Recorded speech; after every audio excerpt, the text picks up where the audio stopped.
అదరకొట్టే కారం రంగు రుచి ఆచి కారం పొడి. జైల్లో ఉన్న ఖైదీలు ప్రేమించుకోవడం ఏంటి? విచిత్రంగా ఉంది కదా. సరే, ప్రేమించుకున్న ఇద్దరు ఖైదీలకు పెళ్లి చేయడం ఏంటి? ఇది మరీ విచిత్రంగా ఉంది. పెళ్లి చేసుకొని హనీమూన్ వెళ్ళడానికి 15 రోజుల పెరోల్ ఇవ్వడం ఏంటి? ఇది డబుల్ ట్రిపుల్ విచిత్రం కదా. కానీ ఇది కథ కాదు, రాజస్థాన్లో జరగబోతున్న ఒక యథార్థ గాథ. ఈ కథ ఇప్పుడు దేశం మొత్తాన్ని ఆశ్చర్యంలో ముంచెత్తుతోంది. ఇంతకీ ఈ కథలో ఆ ప్రేమ ఖైదీలు ఎవరు? వాళ్ళు ఎలా ప్రేమించుకున్నారు? ఎలా పెళ్లి చేసుకోబోతున్నారు? ఇంతకీ వాళ్ళిద్దరూ చేసిన ఆ నేరాలు ఏంటి? మొత్తం చూపెడతా. ఈ స్టోరీని చివరి వరకు చూడండి. రాజస్థాన్కి చెందిన ఈ ఇద్దరు ఖైదీల పేర్లు ప్రియాసేద్, హనుమాన్ ప్రసాద్. ముందుగా పెళ్లి కూతురు ప్రియాసేద్ గురించి తెలుసుకుందాం. ప్రియాసేద్ 2023లో Jaipur Tinder suit case murder case గుర్తుందా? అది ఇండియా మొత్తాన్ని షేక్ చేసింది. ప్రియాసేద్ టిండర్ యాప్లో దుష్యంత్ శర్మ అనే బిజినెస్ మ్యాన్ని మీట్ అయింది. ఒక ప్లాన్ ప్రకారం కుట్ర చేసి అతన్ని కిడ్నాప్ చేసి 10 లక్షల రూపాయలు కావాలని డిమాండ్ చేసింది. అయితే ఆమె అనుకున్న డబ్బులు చేతికి అందకపోవడంతో ఆ బిజినెస్ మెన్ దారుణంగా ఆ బిజినెస్ మెన్ని హత్య చేసింది. బాడీని ముక్కలు ముక్కలుగా కట్ చేసి ఒక సూట్ కేసులో పెట్టి డిస్పోజ్ చేసింది. ఈ కేసు అప్పట్లో ఒక సెన్సేషనల్ న్యూస్. అలాంటి ఒక మాస్టర్ మైండ్ క్రిమినల్ ఈ ప్రియాసేద్. ఇక పెళ్లి కొడుకు హనుమాన్ ప్రసాద్ విషయానికి వద్దాం. ఇతని హిస్టరీ కూడా చాలా వైలెంట్గా ఉంటుంది. 2017లో అల్వార్లో జరిగిన ఒక దారుణమైన హత్యాకాండకు ఇతను కారణం.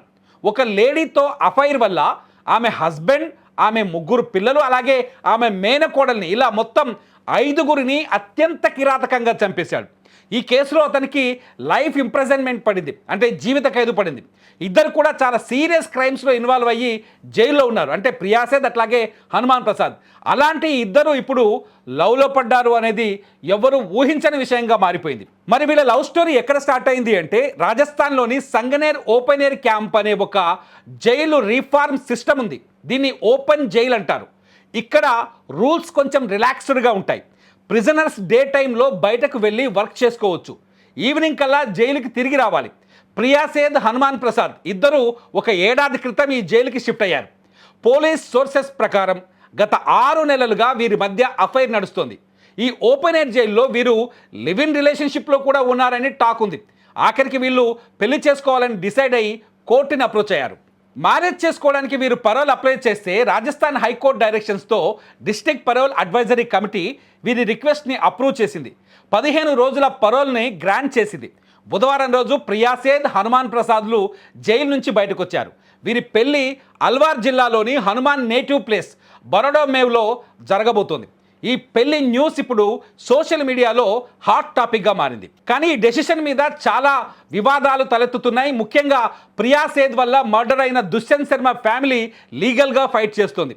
తమ కొడుకుని అత్యంత దారుణంగా చంపిన వాళ్ళకి పరోల్ ఇవ్వడం ఏంటని వాళ్ళు గగ్గోలు పెడుతున్నారు. ఎవరైతే బాధితుడి తరఫున లాయర్ ఉన్నారో సందీప్ లోహరియా అనే వ్యక్తి, మేము ఈ పరోల్ని ఖచ్చితంగా హైకోర్టులో ఛాలెంజ్ చేస్తామని చెప్తున్నారు. తమను సంప్రదించకుండానే ఈ డెసిషన్ తీసుకున్నారని ఆయన ఆగ్రహం వ్యక్తం చేస్తున్నారు. సీరియస్గా ఈ స్టోరీ చూస్తుంటే ఒక నెట్ఫ్లిక్స్ వెబ్ సిరీస్ని చూస్తున్నట్టు లేదు. Tinder murders, mass killings, open jail romance, ఇప్పుడు పరోల్ వెడ్డింగ్. సినిమాలో కంటే ఎక్కువ ట్విస్టులు కనిపిస్తున్నాయి ఇక్కడ.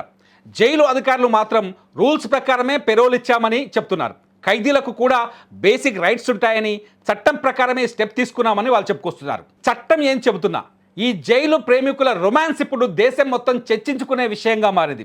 హంతకులుగా జైల్లో ఉన్న ప్రియాసేద్ అలాగే హనుమాన్ ప్రసాద్ పెళ్లి తర్వాత మళ్ళీ జైలుకి రిటర్న్ అవ్వాలి. మరి మీరేమంటారు? జైల్లో ఉన్న ఖైదీలకు పెళ్లి చేసి కాపురం చేసే వీలు కల్పించే ఈ పరిస్థితిని సమర్థిస్తారా, వ్యతిరేకిస్తారా? ఈ వీడియో కింద కామెంట్ చేయండి. చూస్తూనే ఉండండి సుమన్ టీవీ.